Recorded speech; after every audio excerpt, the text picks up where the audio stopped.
Dr. Charlotte A. Stanford earned a BA with honors from Brigham Young University in Latin and Humanities, an MA from the University of Connecticut in Medieval Studies, and in 2003, a PhD in art history from the Pennsylvania State University. In that same year, she joined the Department of Humanities, Classics, and Comparative Literature at BYU, where she is an Associate Professor of Humanities. Her interests center on Gothic architecture and medieval devotional practices. We welcome Dr. Charlotte Stanford. Thank you.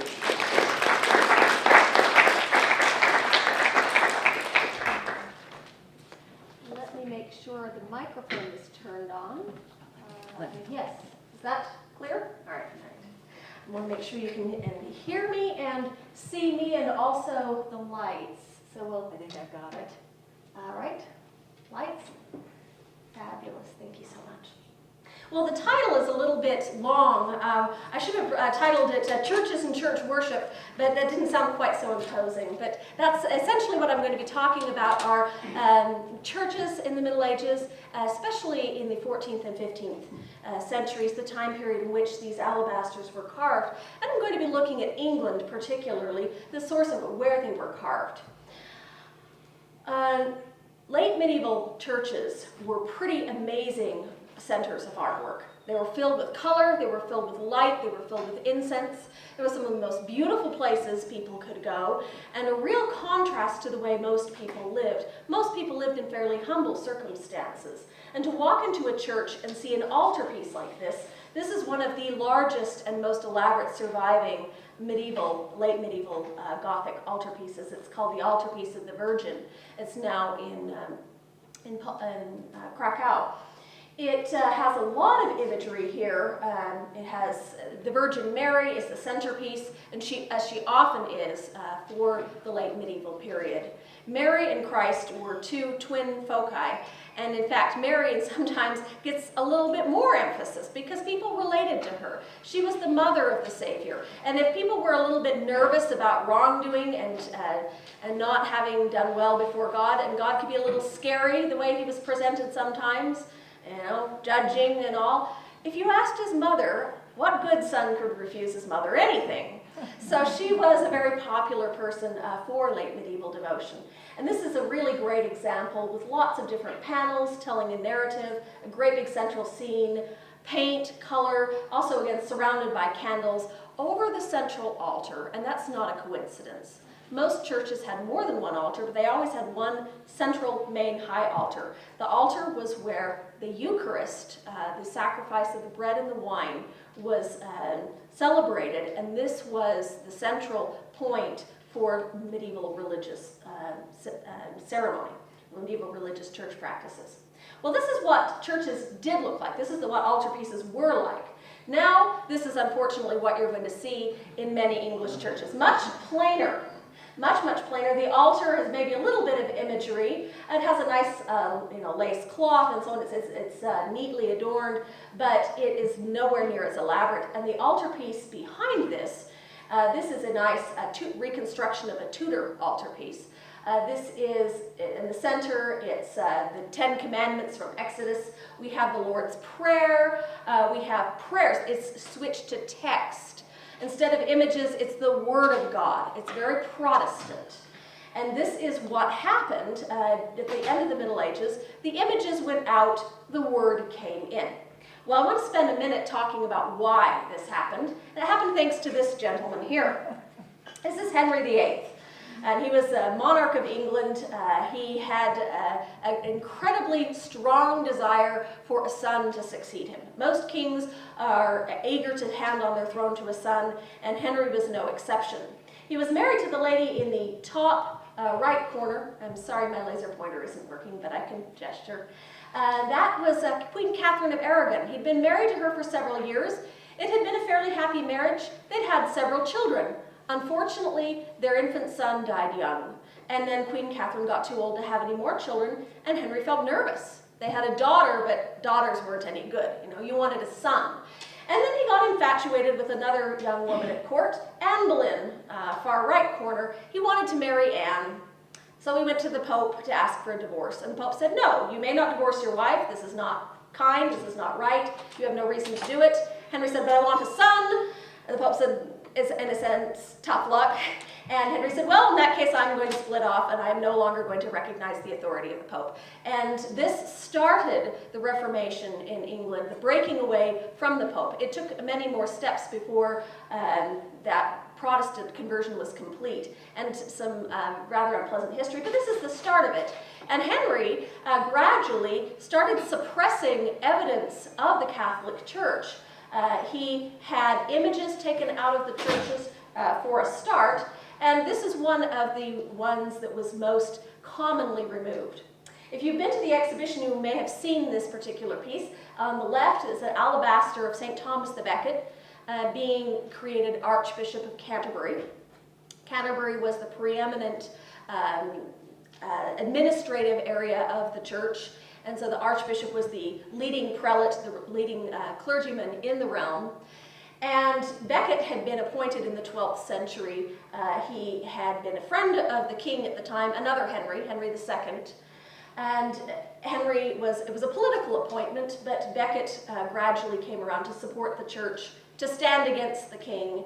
There was a tension between the king and Becket was eventually killed and martyred.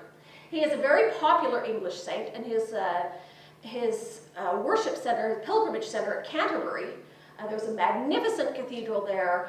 Many pilgrims went there. If you've read Chaucer's Canterbury Tales, that is the pilgrims en route to see the shrine of Thomas Becket at Canterbury. So imagery for Thomas Becket was very popular all over England, but he was a problematic saint from Protestant or Reformers' eyes, especially for Henry VIII, because this was a saint who had stood up to a king. He told the king where to get off. He had argued with the king. He was not a good role model, you might say, for royalty. And so Becket had to go, and he was one of the most erased saints, if you will. Many images came down, but Becket got special treatment. You can see even in books, on the prayer book on the right, you can see the places are rubbed out. That's where his name was, Thomas Becket. In the list of saints, prayers that mention Thomas Becket, his name gets rubbed out. And so these images, Becket gets hit particularly hard.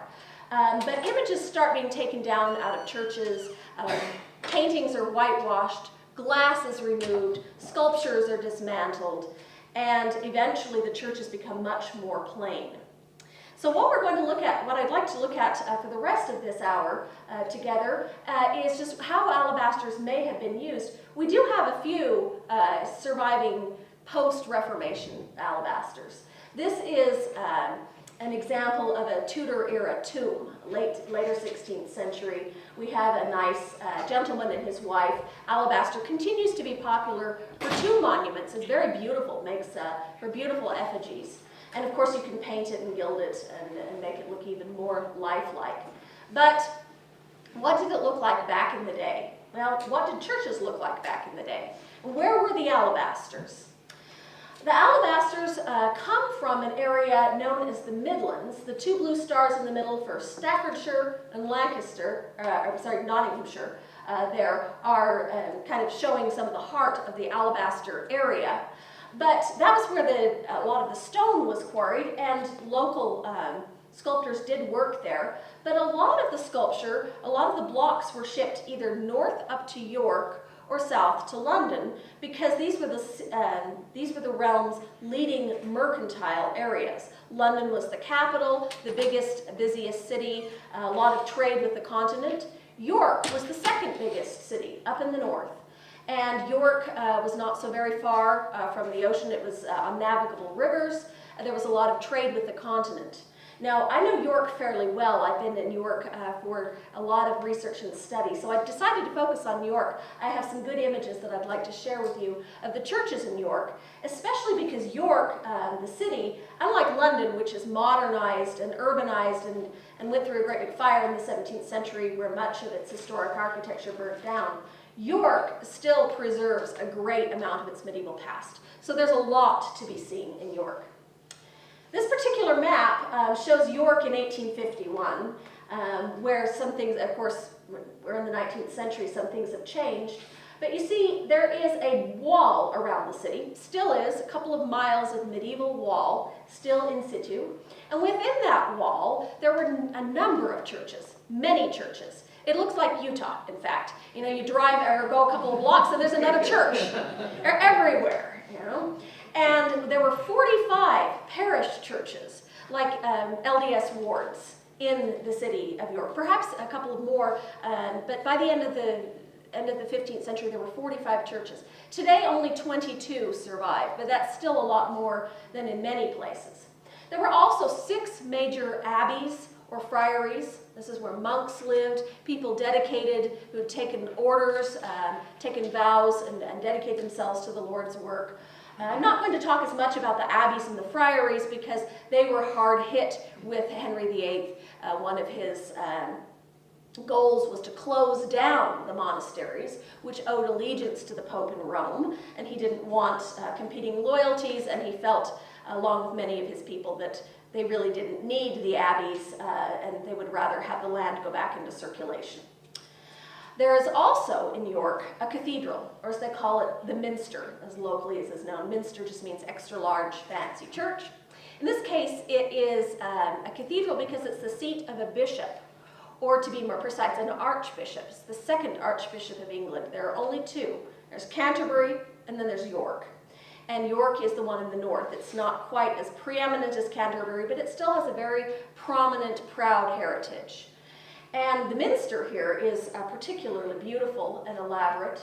You can see it across the rooftops even now. The churches, the Minster in the distance and other parish churches with their stone spires, they dot the town. The city skyline is still dominated by these very tall, elaborate buildings.